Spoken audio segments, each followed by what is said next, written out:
I want to start off here with just putting in the middle a topic which has been covered in great detail.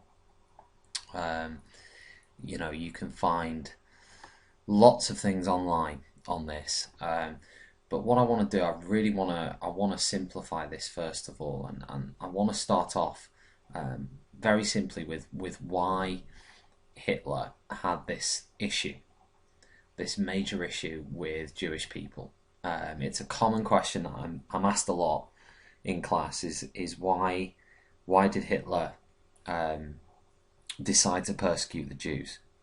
Who else didn't he like? Why was it them? Um, they were, in Hitler's eyes, the scapegoat. They were the ones to blame for everything that had gone wrong in Germany. Up to the 1930s really, and I think a place to start there is World War One, and Hitler's loathing for the Jews comes from the warped idea that he had that it was the Jews who had lost Germany World War One, or at least it was the Jews who had surrendered on behalf of Germany. In his view, the army was still fighting. He, of course, was in the army at that time. He was in the German army. He believed that the war was still there to win. The reality was very different. In 1918, at the end of World War One, which of course was from 1914 to 1918, at the end of this war, Germany had been blockaded by the Royal Navy. Many of its allies had surrendered. The Americans had joined the war. There were lots of factors that were pushing Germany into the corner. But in Hitler's eyes, when that news came in November 1918 that an armistice had been signed, that Germany had essentially surrendered, he believed that it was politicians who had made that decision. He believes it was a Jewish communists who had essentially stabbed Germany in the back, or certainly stabbed the German army in the back, for which he was a part. I mean, in his eyes, how on earth could the German army do any wrong? They were, they were a mighty imperial force in his eyes. Ultimately, the German army had failed in World War One. Yes, they hadn't been pushed back all the way into Germany in 1918, but they were losing. He didn't know that though. He was on the front line. He thought we're still in control of this war. And then he heard the news they'd surrendered, and his only explanation for that is that it was some kind of conspiracy theory.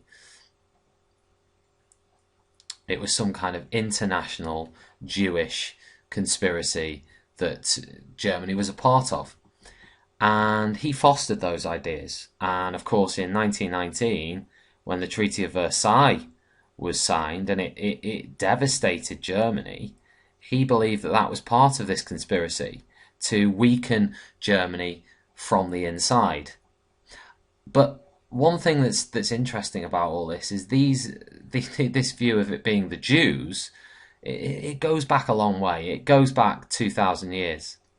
It goes back to the execution of Jesus by Jewish people. And since that execution of Jesus, Jews have been persecuted. And they were persecuted in two ways. They were excluded from professions such as being teachers, nurses, doctors, lawyers. In a lot of Christian countries, so the majority of Europe, at different times, they've been persecuted against. They've been blocked from doing what they wanted to do. Their right to freedom of speech have been blocked. So what did a lot of them become? Certainly, at the start of the 20th century, a lot of them were moneylenders.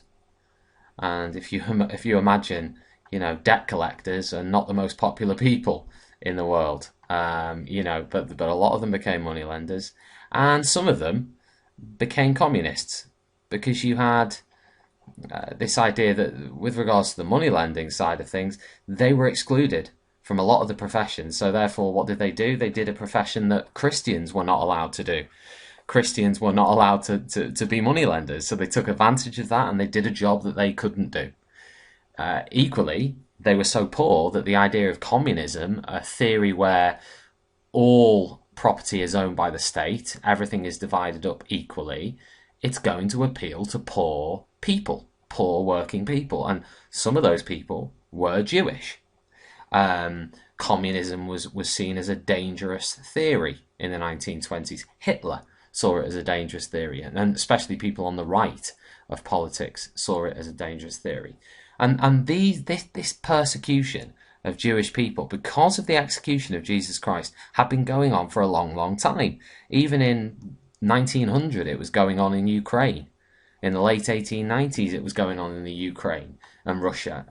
So other countries were doing similar things. I suppose Hitler has just become more well known for it. And of course, it's his own life experience, as we've mentioned, which has led to that hatred.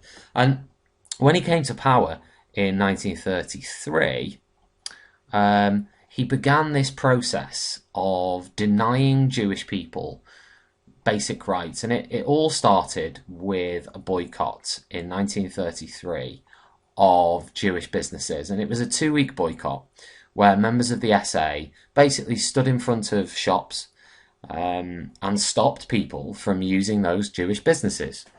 No one got killed. No one got hurt or injured. But financially, it crippled some businesses. But it was the softly approach from Hitler. He couldn't set up, gas chambers in 1933.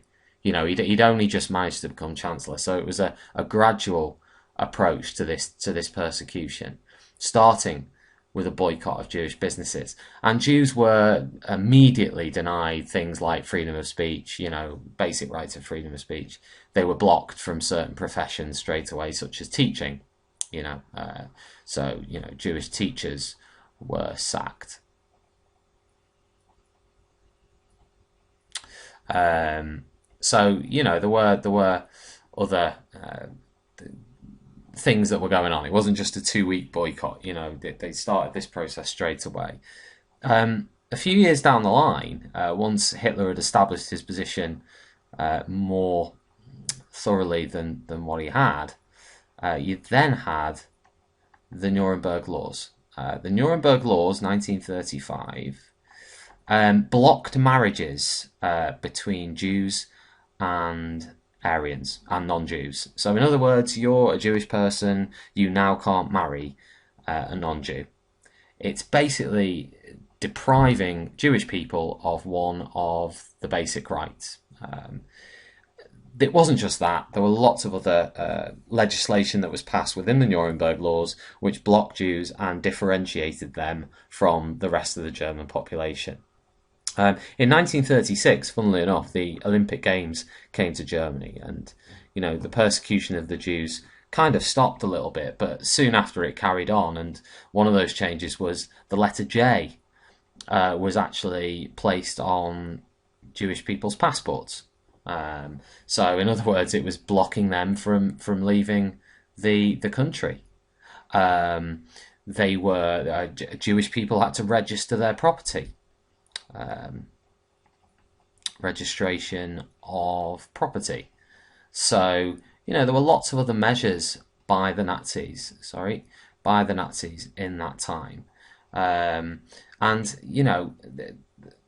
should be an E. So it wasn't just, these kind of outlandish things. There was quite sneaky things they were doing as well. And then, obviously, the biggest kind of event that occurred in this period was in 1938, in November, which was Kristallnacht, the Night of Broken Glass. Over a 2-day period, lots of Jewish synagogues were smashed up, lots of Jewish shops and businesses were smashed up. 30,000 Jews were sent to concentration camps in this 2-day period. It was basically a purge of Jewish life over a 2-day period. And this event here, it's debated actually by historians, and some historians question whether this Kristallnacht in 1938 was actually the start of the Holocaust, the start of the the road towards death camps and the road towards mass executions and death. But again, it all goes back, funnily enough, to this experience that Hitler had in World War One. Which really changed his perspective on on life, really, and certainly it changed a lot of things with regards to what happened later, as you can see.